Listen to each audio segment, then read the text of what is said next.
بسم اللہ الرحمن الرحیم۔ آج پہلا روزہ تھا تو میں قبرستان میں ماں کی قبر پہ آیا۔ دعا مانگ کر جیسے ہی واپسی کے لیے پلٹا تو اچانک ایک قبر پہ نظر پڑی جو بہت خوشحال لگ رہی تھی اور اس پہ ڈھیروں پھول کھلے ہوئے تھے۔ تبھی آگے بڑھ کر دیکھا تو بے اختیار منہ سے سبحان اللہ نکلا۔ تحقیق کی تو پتہ چلا کہ وہ قبر خدا بخش کی تھی جو کہ ایک تندور پہ روٹیاں لگاتا تھا، اور رات ہی کو رمضان کا چاند نظر آ چکا تھا اور اس وقت میں روزہ رکھ کے نماز ادا کرنے کے بعد سیدھا قبرستان کی طرف چلا آیا تھا، کیونکہ میرے والدین اس قبرستان میں مقیم تھے اور ایک عرصے سے وہ یہاں کے خاموش باسی تھے۔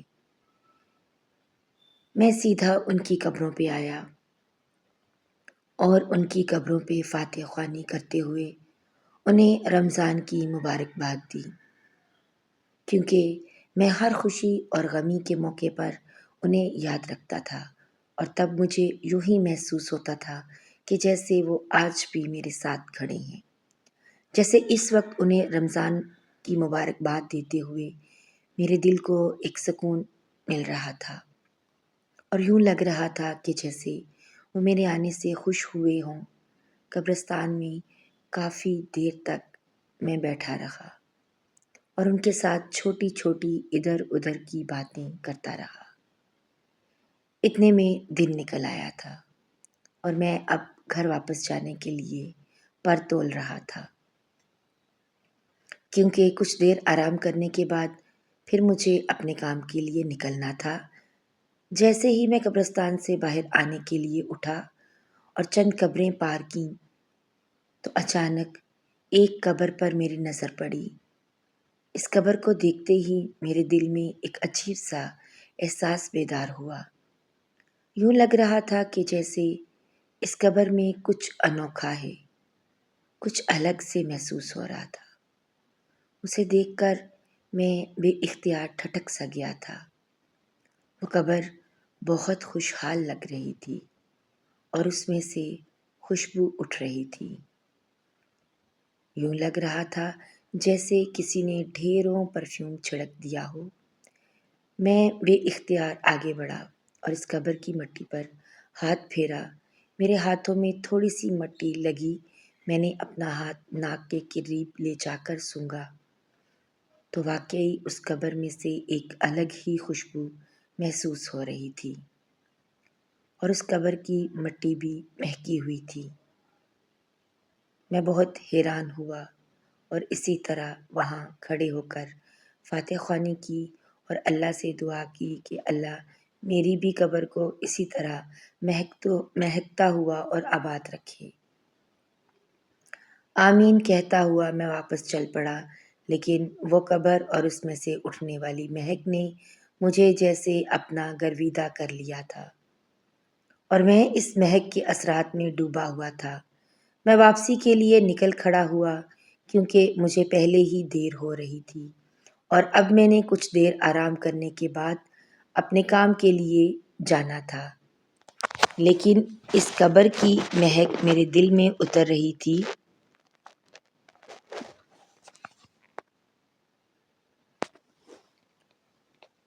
کام پر آنے کے بعد بھی میں اسی قبر کے بارے میں سوچ رہا تھا اور میرا گمان یہی تھا کہ یقیناً وہ کوئی اللہ والے نیک بزرگ تھے جن کی قبر تھی، یا کوئی ایسی خاتون جو واقعی بہت نیک اور پرہیزگار تھیں، ان کی قبر ہوگی۔ اپنے طور پر میں نے کئی اندازے لگا لیے تھے اور سوچا تھا کہ اس بارے میں کسی سے معلوم کروں گا، شاید کچھ پتہ چل جائے کہ وہ قبر کس کی ہے اور وہاں سے اتنی مہک کیوں اٹھ رہی تھی۔ شام تک گھر آ کے میں اس بات کو تھوڑا بھول گیا تھا اور اپنے روٹین کے کاموں میں مصروف ہو گیا۔ اگلے چند دن نہ تو میں قبرستان جا سکا تھا اور نہ ہی میرے ذہن میں دوبارہ اس قبر کا خیال آیا تھا۔ میں اسی طرح مصروف تھا اور اپنے کام نپٹا رہا تھا۔ جب رمضان کا پہلا جمعہ آیا تو میں پھر سے اپنے والدین کی قبر پر چلا آیا اور ان کی قبر پر فاتحہ خوانی کرنے کے بعد جب میں دوبارہ اسی قبر کے قریب سے گزرا تو اسی مہک نے جیسے میرے قدموں کو زنجیر کر لیا اور میں جیسے پھر سے اس مہک کا اسیر ہو گیا۔ اب کی بار تو اس مہک نے عجیب سے انداز میں دل پر دستک دی تھی اور میں نے سوچ لیا تھا کہ ضرور اس کے بارے میں معلوم کرنے کی کوشش کروں گا کہ آخر یہ قبر کس کی ہے۔ اس قبر کے سرہانے صرف ایک چھوٹا سا کتبہ لگا ہوا تھا جس کے اوپر لکھا ہوا تھا خدا بخش، اور مجھے اس نام نے بھی اتنا زیادہ متاثر کیا تھا کہ بے اختیار میں کتنی ہی دیر اس کتبے کو دیکھتا رہا۔ میں قبرستان سے نکلنے لگا تھا تبھی میری نگاہ گورکن کے کمرے کی طرف پڑی۔ سوچا ایک بار اس سے پوچھتا چلوں کہ آخر وہ قبر کس کی ہے اور خدا بخش کون تھا، شاید اسے کچھ معلوم ہو۔ یہ سوچ کر میں سیدھا گورکن کے پاس چلا آیا۔ گورکن اس وقت اپنے کمرے میں ہی موجود تھا۔ مجھے دیکھ کر ایک دم حیرت میں مبتلا ہونے لگا اور کہنے لگا، صاحب جی کہیے کیا بات ہے؟ کوئی قبر کھودنی ہے یا کسی قبر کی مرمت کرنی ہے؟ گورکن نے مجھے دیکھ کر پروفیشنل انداز میں سوال کیا تو میں فوراً بولا، نہیں ایسا کچھ نہیں ہے، دراصل مجھے تم سے کچھ اور کام ہے۔ میرے اس طرح کہنے پر گورکن نے حیرت سے میری طرف دیکھا اور کہنے لگا، جی صاحب کہیے کیا کام ہے؟ تبھی میں فوراً بولا، دراصل بات یہ ہے کہ مجھے ایک قبر کے بارے میں معلومات چاہیے۔ آخر وہ قبر کس کی ہے؟ میں جاننا چاہتا ہوں۔ میں نے گورکن سے جب کہا تو وہ پوچھنے لگا، صاحب کس قبر کے بارے میں معلومات چاہیے؟ تبھی میں نے اسے کہا، وہ قبر جو سامنے راہداری کے برابر بنی ہوئی ہے اور جس کے کتبے پر صرف خدا بخش لکھا ہوا ہے۔ مجھے اس قبر کے بارے میں جاننا ہے۔ آخر خدا بخش کون تھا اور یہ جو قبر ہے یہ کس کی ہے؟ میں نے کہا تو وہ سوچ میں پڑ گیا، جبکہ کچھ دیر بعد گورکن کہنے لگا کہ یہ قبر تو کافی عرصہ پہلے کی ہے۔ خدا بخش کی قبر پر اس کا بیٹا کبھی کبھار آتا ہے۔ اگر آپ اس کے بارے میں جاننا چاہتے ہیں تو میں پتہ کروا دیتا ہوں، لیکن سب خیریت تو ہے؟ معاملہ کیا ہے؟ گورکن نے مجھے کہا تو میں تھوڑا بے چین سا ہو گیا، کیونکہ گورکن کو خود بھی خدا بخش کے بارے میں اتنا معلوم نہیں تھا۔ تبھی میں نے اسے کہا، دراصل مجھے خدا بخش کے گھر والوں سے ملنا ہے اور میں ان سے کچھ پوچھنا چاہتا ہوں، اسی لیے یہ بہت ضروری ہے تم میرے کام کو یاد رکھنا اور جب بھی اس کا بیٹا آئے اس سے یا تو اس کے گھر کا پتہ لے لینا یا اس کا فون نمبر لے لینا۔ میرا یہ کام لازمی کر دینا۔ میں نے گورکن کو التجائیہ انداز میں کہتے ہوئے اس کے ہاتھ پر 500 کا نوٹ رکھا تو اس کی آنکھیں جیسے چمک اٹھیں اور وہ فوراً بولا، جی ٹھیک ہے صاحب، کوئی مسئلہ ہی نہیں ہے، آپ سمجھے آپ کا کام ہو گیا۔ گورکن ایک دم چہک کر بولا تو میں مسکراتا ہوا وہاں سے نکل آیا۔ اگر میں گورکن کو پیسے نہ دیتا تو شاید وہ کبھی میرا کام نہ کرتا، لیکن اب چونکہ میں اس کے ہاتھ میں تھوڑے پیسے تھما آیا تھا، اسی وجہ سے اب وہ میرا کام ضرور کرے گا، کیونکہ اب اسے زیادہ پیسوں کا لالچ پیدا ہو گیا تھا اور وہ اب خدا بخش کے بارے میں معلوم کر کے ضرور دے گا۔ مجھے چونکہ اب اس بات کا اطمینان ہو گیا تھا کہ میں جب بھی قبرستان جاؤں گا تو مجھے خدا بخش کے بارے میں معلومات مل جائیں گی، اسی لیے میں کافی مطمئن تھا۔ انہی دنوں میں مجھے اپنے دفتری کام کے سلسلے میں شہر سے باہر جانا پڑ گیا اور میں کافی دن قبرستان نہیں جا پایا۔ شہر سے باہر دفتر کی دوسری برانچ میں کچھ ایسے معاملات ہو گئے تھے جہاں پر مجھے کافی وقت لگ گیا تھا، اور ان معاملات کو سلجھاتے سلجھاتے میرے ذہن سے خدا بخش اور اس کی قبر والا معاملہ بالکل نکل چکا تھا۔ میں تقریباً 20 دن کے بعد جب واپس اپنے شہر لوٹا تو 2 دن کی دفتر سے چھٹی لی اور گھر میں اپنے بیوی بچوں کے ساتھ وقت گزارا۔ تیسرے دن صبح کے وقت میں قبرستان چلا آیا۔ یہاں پر آنے کے بعد بھی میرے ذہن میں خدا بخش والی بات نہیں رہی۔ اپنے والدین کی قبروں پر کھڑے ہو کر فاتحہ خوانی کرنے کے بعد میں جو ہی پلٹا تھا، گورکن سامنے سے آتا ہوا دکھائی دیا اور مجھے دیکھ کر ایک دم خوش دلی سے بولا، ارے صاحب، آج تو آپ نے بہت دنوں بعد چکر لگایا، کیا ہوا؟ سب خیریت تو تھی؟ میں کافی دنوں سے آپ کا انتظار کر رہا تھا۔ گورکن کے اس طرح کہنے پر میں نے حیرت سے اس کی طرف دیکھا اور پوچھا، آخر تم میرا کیوں انتظار کر رہے تھے؟ کیا ہوا؟ میرے حیرت سے پوچھنے پر وہ بولا، صاحب جی، مجھے لگتا ہے کہ آپ بھول گئے ہیں۔ آپ نے مجھے ایک کام سونپا تھا اور میں نے وہ کام کافی دن پہلے کا کر دیا ہوا ہے۔ بس آپ کا ہی انتظار کر رہا تھا۔ یہ کہتے ہوئے گورکن نے اپنی جیب سے ایک پرچی نکالی اور مجھے تھما دی، جسے دیکھ کر مجھے یاد آیا کہ میں اس سے خدا بخش کے گھر کے بارے میں معلومات کرنے کو کہہ گیا تھا۔ تبھی اس پرچی کو کھولا تو اس کے اوپر ایک پتہ لکھا ہوا تھا۔ میں نے بے اختیار گورکن سے شرمندگی کا اظہار کیا اور کہا، دراصل یار، دفتری کام کے سلسلے میں اتنا زیادہ مصروف ہو گیا تھا اور پھر دوسرے شہر گیا ہوا تھا، یہی وجہ تھی کہ میں قبرستان بھی نہیں آ سکا اور میرے ذہن سے خدا بخش والا معاملہ بالکل نکل چکا۔ اب تم نے یاد دلایا ہے تو مجھے یاد آ گیا۔ تمہارا بہت شکریہ، تم نے میری بہت مدد کی۔ یہ کہہ کر میں نے اپنی جیب میں ہاتھ ڈالا اور 1000 کا نوٹ گورکن کے ہاتھ پر رکھ دیا، جسے اس نے شکریہ کہہ کر تھاما اور ماتھے پر ہاتھ لے جا کر سلام کر کے وہ وہاں سے چلا گیا۔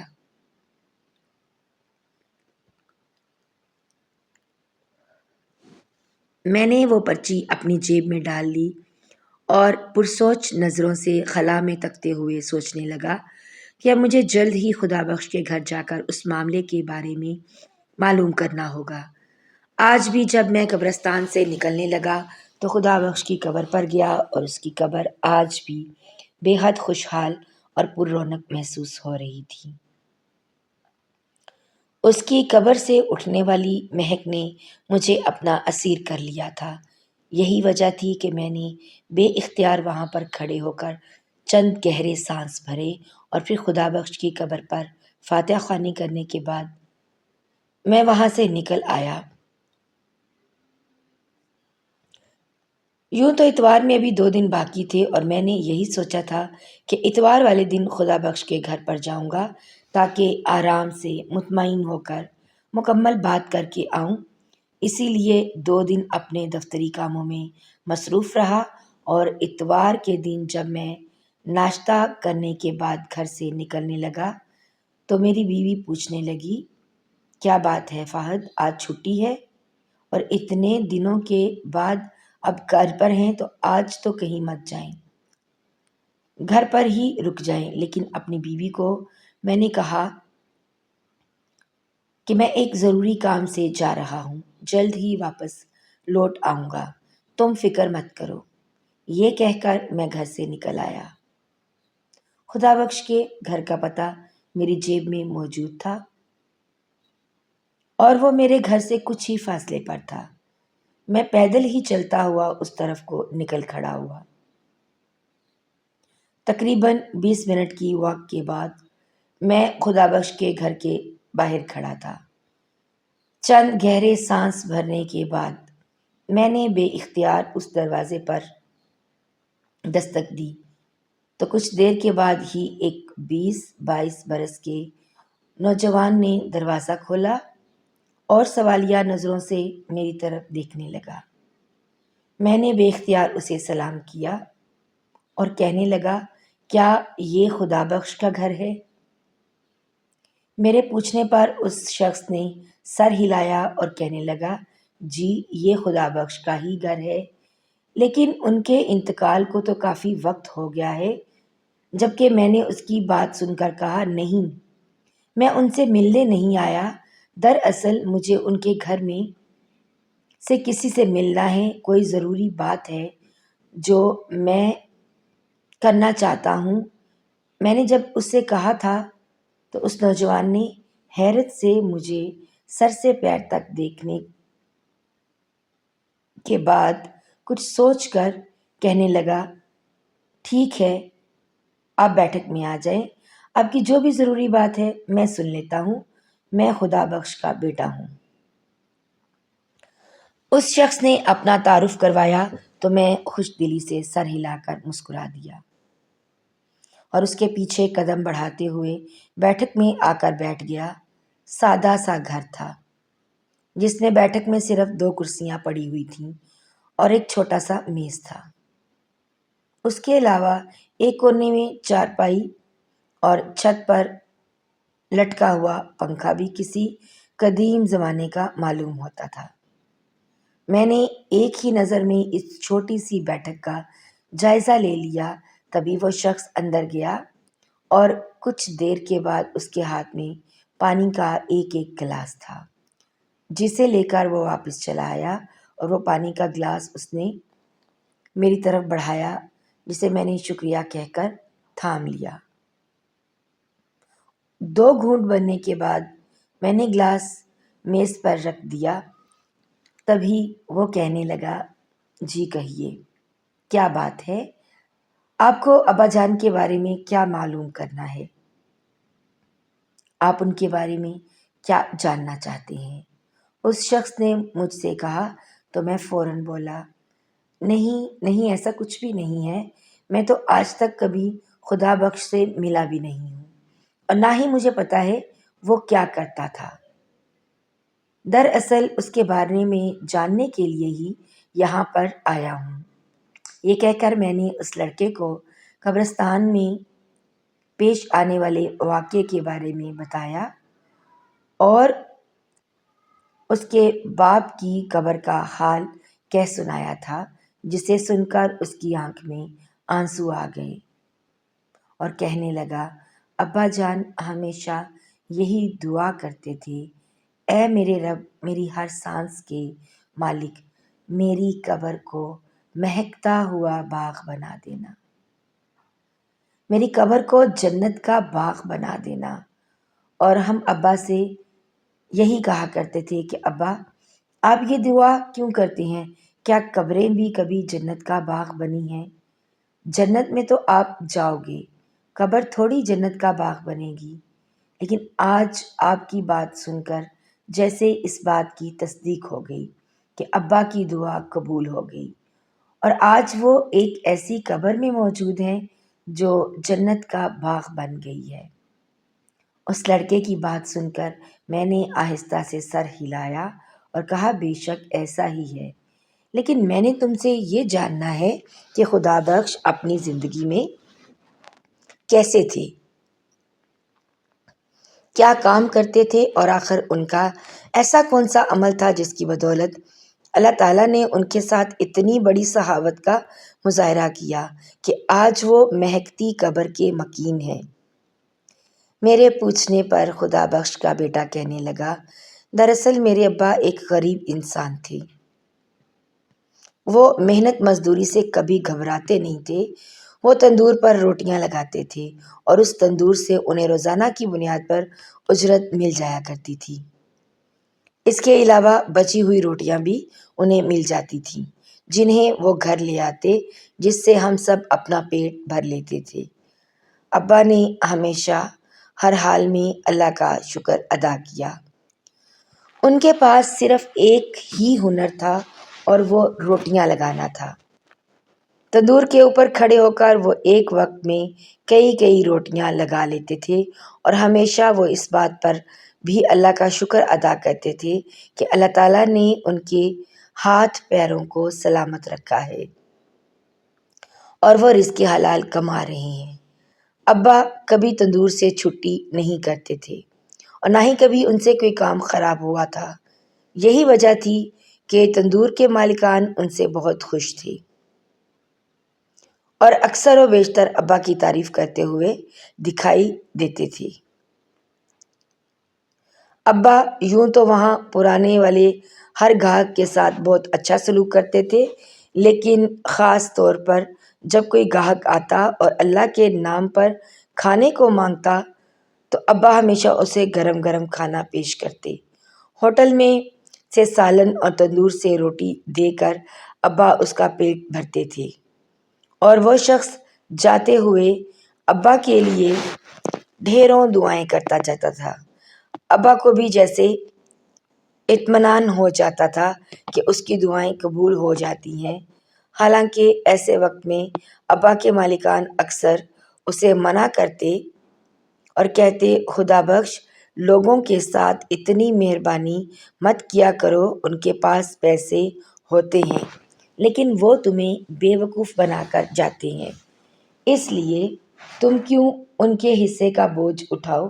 تمہاری تو اپنی تنخواہ بھی معمولی سی ہے، گھر میں بیوی بچے ہیں، کرائے کا گھر ہے، کس طرح اپنے اخراجات پورے کرو گے؟ جب اس طرح ان بھوکے ننگے لوگوں پر لٹاتے رہو گے۔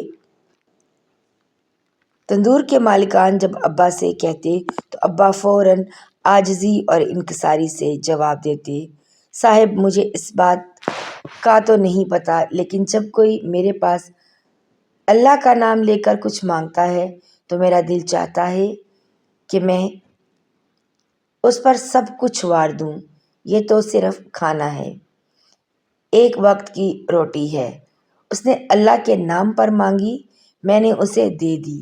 میں کبھی بھی ایسے کسی شخص کو انکار نہیں کر سکتا جو مجھ سے اللہ کے نام پر کچھ مانگے، اور اس لیے یہ میرے بس میں نہیں ہے۔ آپ بھی مجھے اس بات سے منع مت کریں۔ باقی میں جس کو بھی کھانا کھلاؤں گا، آپ میرے کھاتے میں سے پیسے کاٹ لینا، مجھے کوئی ٹینشن نہیں ہے۔ جس اللہ نے میرے ساتھ رزق کا وعدہ کیا ہے وہ ضرور مجھے بھرے پیٹ ہی سلائے گا۔ ابا کی یہ بات سن کر ابا کے مالکان بہت حیران ہوتے۔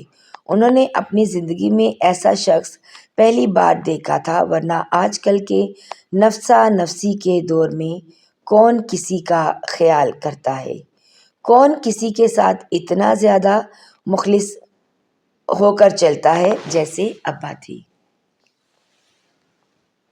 یہی وجہ تھی کہ ابا کے پاس اکثر و بیشتر کوئی نہ کوئی ایسا شخص آیا رہتا تھا، اور ابا اسے اللہ کا مہمان سمجھتے ہوئے ہمیشہ اچھے طریقے سے کھانا کھلاتے اور اسے سر آنکھوں پر بٹھاتے تھے۔ میں خود بھی اکثر ابا کے پاس تندور پر کھڑا ہوتا تھا۔ میں جب یہ منظر دیکھتا تو ابا کو کہتا، ابا تم اتنے پیسے تو باہر لٹا جاتے ہو، تو ہمارے حصے میں کیا بچتا ہے؟ گھر پر ماں بیمار ہے، چھوٹے بہن بھائی بھوک سے بھٹکتے ہیں، لیکن تم اللہ کے نام پر ایسے شخص کو سب کچھ دے دیتے ہو جو اس بات کا حقدار بھی نہیں ہے، جبکہ ہم تمہاری کمائی کے حقدار ہیں، لیکن پھر بھی ہمیں ایک وقت کی روٹی بہت مشکل سے ملتی ہے۔ میری بات سن کر ابا میرے سر پر محبت سے ہاتھ رکھ کر کہتے، ارے میرے بیٹا، اللہ کا شکر ادا کیا کرو کہ اس نے تمہیں کسی کا محتاج نہیں کیا۔ تجھے صحت اور تندرستی دی ہوئی ہے اور تو اپنے پیروں پر کھڑا ہے، جلد ہی تو کمانے کے قابل بھی ہو جائے گا۔ کبھی بھی کسی کو دیکھ کر حسرت نہیں کرتے، اور ویسے بھی تم لوگوں میں اور ان مہمانوں میں بہت فرق ہے۔ یہ اللہ کے مہمان ہیں جنہیں میں کھانا کھلاتا ہوں، اور تم لوگ تو میرا خاندان ہو جو اللہ نے میرے ساتھ جوڑ رکھا ہے، اور مجھے ہر حال میں تم لوگوں کی ذمہ داری پوری کرنی ہے۔ اس لیے اس بات کو کبھی اپنے دل میں جگہ مت دینا کہ مجھے تم سے محبت نہیں ہے، یا پھر میں تم لوگوں کا حق کسی دوسرے کو دیتا ہوں۔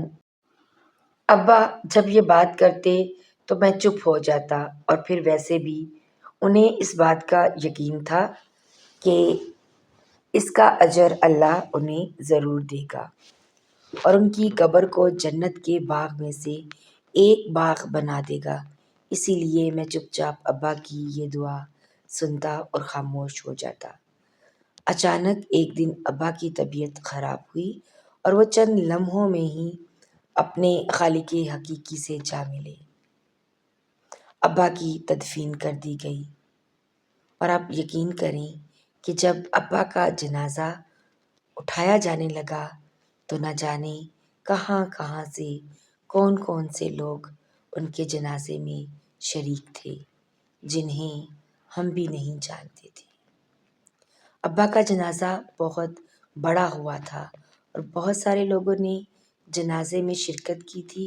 ہر کوئی میرے پاس آتا، ابا کے لیے افسوس کا اظہار کرتا، جن میں سے بہت سارے لوگوں کو میں جانتا ہی نہیں تھا، اور میں حیرت سے انہیں دیکھتا کہ وہ کیسے ابا کے لیے دھاڑیں مار مار کر رو رہے تھے اور ان کے لیے افسوس کا اظہار کر رہے تھے۔ خدا بخش کے بیٹے نے جب بات مکمل کی تو میں تو جیسے ایک ٹرانس کی کیفیت میں مبتلا ہو چکا تھا۔ یقین نہیں آ رہا تھا کہ یہ کام ایک ایسا آدمی جو چند 100 روپے کماتا تھا، تندور کے اوپر روٹیاں لگاتا تھا، محنت مزدوری کرتا تھا، اسے اللہ کے نام کا اتنا زیادہ مان تھا، اور اللہ کے نام کی اتنی زیادہ پرواہ تھی کہ اس نے اللہ کے مہمانوں کو اپنے دسترخوان پر جگہ دے دی تھی، اور اسے اپنی کل کی فکر بھی نہیں تھی۔ اسے اس بات کی فکر نہیں ستاتی تھی کہ اگر اس کے پاس یہ پیسے کم ہو گئے تو کس طرح اپنے گھر اور اپنے بچوں کو پالے گا۔ اس کا یہ توکل اللہ کو بہت پسند آیا تھا، اور اس کی یہ بے نیازی اور اللہ کے نام کا لاج رکھنا اللہ کو پسند آ گیا، جو اللہ نے اس کی قبر کو جنت کے باغوں میں سے ایک باغ بنا دیا اور اس کی دعا قبول کر لی۔ میں بے حد حیران تھا۔ خدا بخش کی زندگی کے بارے میں جان کر اور اس کی آخرت کے بارے میں دیکھ کر مجھے سچ میں اس کے اوپر رشک آ رہا تھا، اور اپنا آپ مجھے اس وقت بہت چھوٹا محسوس ہو رہا تھا۔ میں نے اپنی زندگی میں چند چھوٹی بڑی نیکیاں کی ہوں گی، لیکن ایسی نیکی کبھی بھی نہیں کی، ایسا دل میں نے کبھی بھی نہیں نکالا تھا۔ میں تو بہت طریقے سے چلتا تھا، اور ہمیشہ لوگوں کی اگر مدد کرتا بھی تھا تو اس طریقے سے کرتا کہ خود کے اوپر کوئی تنگی نہ آئے۔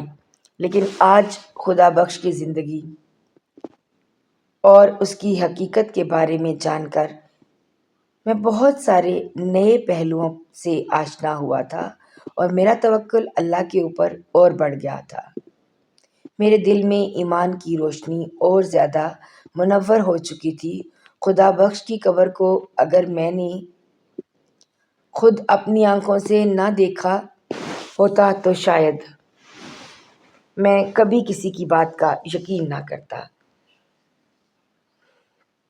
لیکن اب چونکہ میں نے اس کی قبر کو خود دیکھا تھا اور پھر اس کے گھر تک رسائی حاصل کر کے میں نے اس کی زندگی کے بارے میں جانا تھا، تو میں سمجھ چکا تھا کہ اللہ چاہتا ہے کہ میں بھی اس کے نیک بندوں میں شامل ہو جاؤں، اور ان بندوں میں شامل ہو کر میں اس کے راستے پر چلوں۔ اسی لیے میں نے سوچ لیا تھا کہ خدا بخش کی زندگی سے سبق حاصل کرتے ہوئے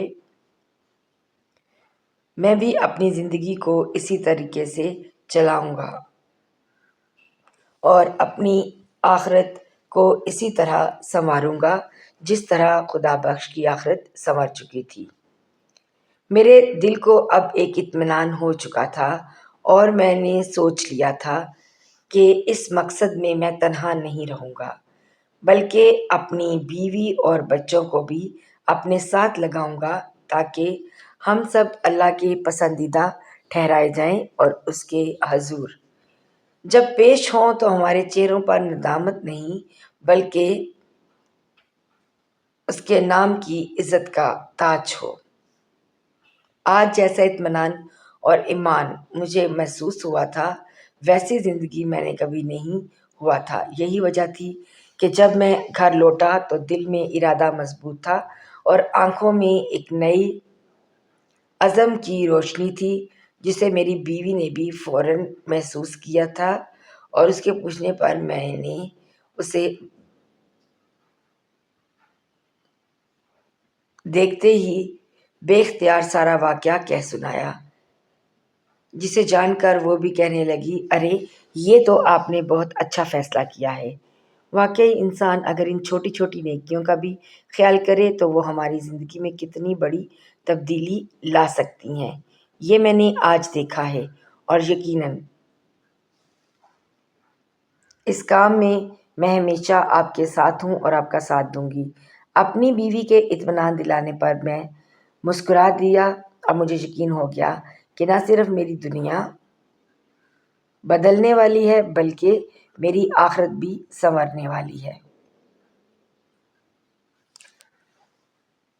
ایک نئی ویڈیو کے ساتھ دوبارہ سے حاضر خدمت ہوں گے۔ اگر آپ اسی طرح کی کہانیاں سننا چاہتے ہیں تو کمنٹ باکس میں ضرور اپنی قیمتی رائے سے آگاہ کیجیے گا۔ آپ کی قیمتی رائے ہمیں آگے بڑھنے میں مدد دیتی ہے۔ اپنا بہت سا خیال رکھیے گا اور دعاؤں میں یاد رکھیے گا۔ اللہ حافظ۔